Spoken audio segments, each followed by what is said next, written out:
Bonjour et bienvenue à tous. Lionel Messi, c'est comme le super-héros du football. Il a toutes les super capacités sauf qu'il ne peut les utiliser que sur le terrain.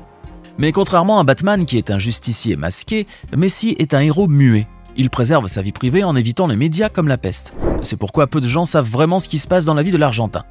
Mais ne vous inquiétez pas, nous avons enfilé notre cape de détective privé pour vous révéler les secrets les plus sombres de Messi. Installez-vous confortablement et préparez-vous à être étonné. N'oubliez pas de vous abonner, de liker la vidéo et d'activer les notifications pour ne rater aucun de nos prochains scoops. Et c'est parti.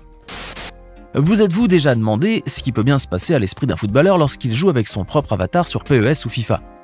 La réponse est simple. Il ne pense qu'à marquer contre son adversaire exactement comme il le ferait lui-même sur le terrain, et vous le verrez tellement crispé sur la manette de jeu qu'elle menace d'exploser. Mais lorsque le joueur est Lionel Messi, la partie risque d'être encore plus ardue, croyez-moi, car l'Argentin est aussi fulgurant et efficace à la PlayStation qu'il ne l'est sur le gazon. Le pire, c'est lorsqu'il joue avec le Barça et prend en main son propre avatar virtuel. Car là, c'est sûr, vous allez devoir poser la manette, car ça vous servira strictement à rien de vous acharner dessus. Messi est littéralement imbattable sur PES, FIFA et dans la vraie vie, donc tous ceux qui jouent contre lui savent d'avance qu'ils ont misé sur le mauvais cheval. Bien évidemment, pour l'Argentin, ce n'est qu'une partie de plaisir de plus, qu'il va gérer calmement et avec l'air subtil qu'il arbore le plus souvent de celui qui sait très bien ce qu'il fait. Les fans inconditionnels de Lionel Messi, qui se comptent d'ailleurs par centaines de millions à travers le monde, croient tout savoir de leur cher idole. Mais malgré tout, l'enfant prodige du ballon rond demeure très discret sur sa vie privée et sur ses relations avec ses amis et ses proches. Rares sont ceux qui savent par exemple que le véritable mentor de l'Argentin n'est nul autre que Ronaldinho. L'histoire remonte à 2005, au moment où Messi n'était qu'un petit adolescent timide qui faisait ses tout premiers pas avec le Barça. À l'époque, Ronaldinho était considéré par tous comme le plus grand footballeur, mais une fois qu'il a vu Messi avec la balle au pied, il a su que la relève était assurée. Il prit alors le jeune Argentin sous son aile et devint pour lui comme une sorte de parrain bienveillant sur les terrains comme en dehors. C'est d'ailleurs grâce à une passe décisive de Ronaldinho que Messi a pu marquer son tout premier but pour le FC Barcelone. Le Brésilien était le seul maître à bord lorsqu'il avait le ballon à ses pieds et il pouvait très bien marquer le but lui-même. Mais en raison de son affection pour Messi, il lui passa le ballon pour que ce soit lui qui puisse inscrire le but. Ronaldinho aimait d'ailleurs très tendrement le jeune Argentin, au point qu'on l'a vu à plusieurs reprises en train de lui brosser les cheveux. Il faut bien se l'avouer, mais Lionel Messi ne donne pas vraiment l'impression d'être un Casanova tombeur de ses dames, et encore moins un Don Juan coureur de jupons. Ceci est d'autant plus vrai que vous ne trouverez pas plus fidèle en amour que lui. Et si vous ne nous croyez pas, vous n'avez qu'à aller demander à son épouse Antonella Roccuzzo, elle vous le dira elle-même. Car la douce moitié de Messi et mère de ses 3 enfants n'est nulle autre que la petite amie d'enfance de l'Argentin, celle-là même avec qui il sortait lorsqu'il avait 9 ans et qu'il habitait encore avec sa famille à Rosario. Mais à 11 ans, Messi a dû déménager à Barcelone afin d'intégrer le centre de formation du club catalan, et il dut donc laisser son amoureuse derrière lui. Cette séparation douloureuse n'affecta pourtant pas les performances de Messi qui, grâce à son talent et à ses exploits, devint finalement le meilleur joueur du monde. Mais ce qui est surprenant, c'est que Messi n'avait jamais vraiment oublié Antonella, et un jour le destin décida de les rapprocher une nouvelle fois. La jeune femme venait en effet de perdre un ami très cher et Messi s'envola illico presto pour la rejoindre et l'aider à surmonter son deuil. De fil en aiguille, une nouvelle histoire d'amour passionnel se tissa entre les deux jeunes tourtereaux et la suite, vous la connaissez si bien. On est bien d'accord, les stars du ballon rond de l'envergure de Messi se déplacent très rarement en avion de ligne ou en train, voire quasiment jamais. Et qui peut d'ailleurs leur en vouloir de ne voyager qu'en jet privé lorsqu'on voit tout le luxe et le confort que procure ce genre d'appareil dernier cri, et que même la première classe des compagnies les plus prestigieuses ne pourront jamais égaler. N'en déplaise donc à Greta Thunberg et à sa petite clique d'alarmistes du climat, car il est carrément hors de question pour Messi de voyager autrement qu'en jet privé. L'Argentin a d'ailleurs été pointé du doigt par ses soi-disant justiciers de l'environnement, en raison d'un nombre très élevé de voyages en avion privé. Le prodige du ballon rond aurait ainsi effectué pas moins de 52 vols en l'espace de seulement 3 mois, ce qui représente tout de même un trajet en avion tous les 2 jours. Messi a donc effectué ainsi plusieurs dizaines de milliers de kilomètres avec une multitude d'allers et retours en Espagne, en Argentine ou à Miami. On vous avait révélé dans une de nos précédentes vidéos que Neymar avait fait l'acquisition de 2 jetons NFT à l'effigie de singes.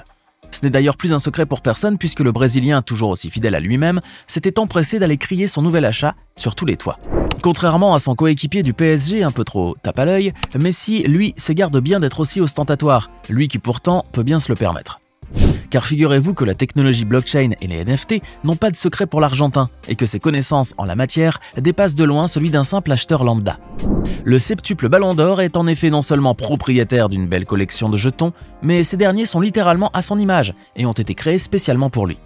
Rien à voir donc avec les jetons de Neymar et de son singe ridicule par exemple, car les jetons de Messi sont tout bonnement splendides, de véritables œuvres d'art quoi. Leur valeur aussi n'a pas d'égal, puisque cette collection de NFT estampillés Messi atteint déjà les 9 millions de dollars à l'heure où vous regardez cette vidéo. Avant de continuer, il est temps de répondre à la question du jour, et comme toujours, il s'agit de culture générale. Comment se prénomme la mère de Lionel Messi? Est-ce option A, Celia Maria Cucitini, option B, Maria Mercedes Oliveira, ou enfin option C, Guadalupe Francesca? Réfléchissez bien et écrivez ce que vous pensez être la bonne réponse dans les commentaires. On verra si vous aviez raison avant la fin de cette vidéo. On continue. On peut dire sans risquer de se tromper que Lionel Messi est un accro du foot, et sans sa dose quotidienne, l'Argentin ne répond plus de rien. Mais il n'en a pas toujours été ainsi en vérité, et l'Argentin était un véritable cocaïnomane à ses débuts au Barça. Attendez, ne criez pas tout de suite au scandale, car il ne s'agit ici que de son ancienne addiction, au Coca-Cola. Une addiction qui prête peut-être à sourire après ce petit ascenseur émotionnel, mais qui a bien failli coûter sa carrière à l'Argentin. Messi était en effet si accro au Coca-Cola qu'il en buvait par litres entiers, et comme si cela ne suffisait pas, il était également accro au chocolat et quasiment tous les types de friandises que vous pouvez connaître. En se gavant ainsi de sucreries, Messi se sentait très mal lorsqu'il fournissait des efforts sur le terrain, au point qu'il lui arrivait même de vomir durant les rencontres. Alors pour soigner cette addiction, Pep Guardiola, l'emblématique coach du Barcelone à l'époque, décida de prendre le taureau par les cornes et retira carrément tous les distributeurs automatiques de soda des terrains d'entraînement. Du haut de ses 1,69 m, Lionel Messi peut parfois passer pour un pygmée sur le terrain, surtout devant des footballeurs comme Haaland ou Zlatan Ibrahimovic. Pourtant, ce n'est pas sa petite taille qui l'a empêché de remporter le Ballon d'Or à cette reprise, devenant ainsi une véritable légende vivante. L'Argentin devrait d'ailleurs s'estimer heureux car sa taille aurait pu être beaucoup moins grande au vu de la terrible maladie génétique dont il a souffert durant son enfance. C'est en effet à l'âge de 10 ans que Messi et sa famille apprennent qu'il est atteint d'un déficit partiel d'hormones de croissance.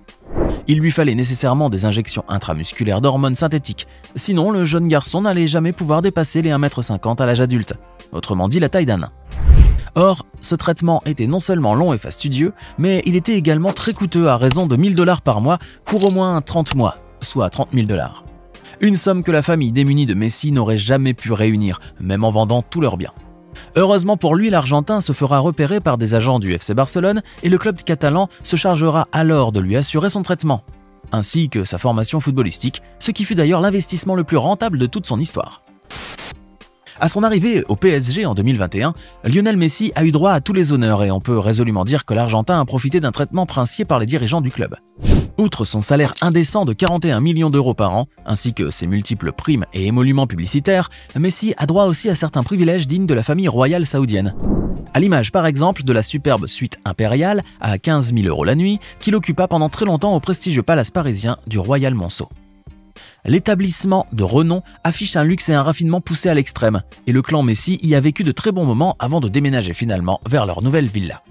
Mais finalement, on ne peut pas dire que l'Argentin va regretter son palace parisien, puisque celui-ci fut cambriolé peu de temps après le déménagement du footballeur.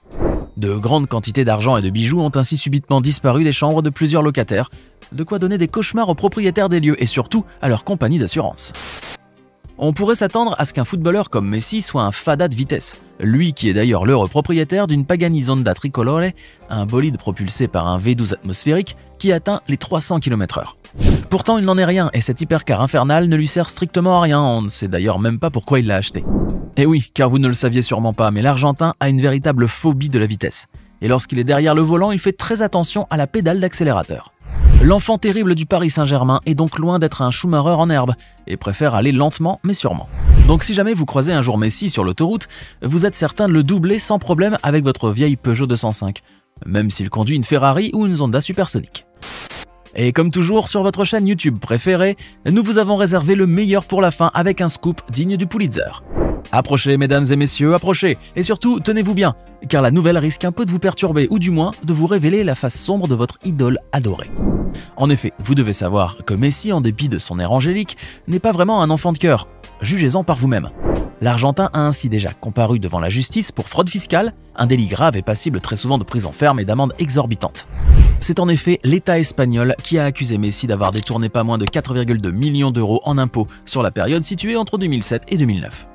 À cette époque, la Pulga mettait le feu à la Liga avec le Barça et enflammait les supporters hystériques. Maintenant, on sait qu'il incendiait aussi le fisc par la même occasion, tout en gardant cet air d'innocence qui pourrait tromper même les juges les plus sévères. Maintenant, dites-nous dans les commentaires ce que vous pensez de toutes ces choses cachées que vous ne saviez pas sur Lionel Messi. Et pour le quiz du jour, la réponse est bien le A. La maman de notre Argentin préféré s'appelle bel et bien Celia Maria Cucchettini. J'espère que vous avez été nombreux à trouver la bonne réponse. N'oubliez pas de vous abonner et de cliquer ici pour regarder une autre de nos vidéos.